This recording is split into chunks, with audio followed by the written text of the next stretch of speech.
নমস্কার, আমি Jayanta Haldar, naturopathy expert.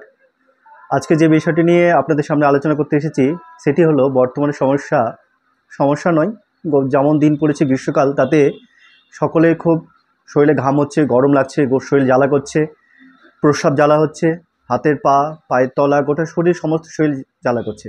তাহলে এর থেকে রেহাই পাওয়ার কী পথ আছে? খুব সহজ পদ্ধতি, সেটা হচ্ছে মশলাপ্যাথি, অর্থাৎ মশলা থেরাপির মাধ্যমে আমরা খুব সহজে এর থেকে রেহাই পেতে পারি।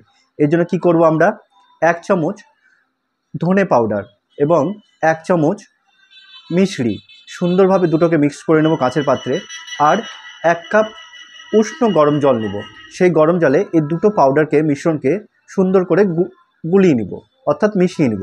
আর সকালে খালি পেটে একবার সেবন করব এবং রাত্রে ঘুমোতে যাওয়ার আগে সেবন করব।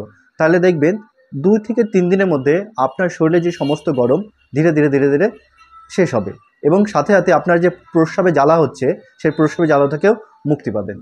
নমস্কার। যে কোনো ধরনের শারীরিক সমস্যার নিরাময় করা হয় সম্পূর্ণ প্রাকৃতিক উপায়ে ও থেরাপির মাধ্যমে। তাই আজই যোগাযোগ করুন ন্যাচুরোপ্যাথি আরোগ্য কেন্দ্রে।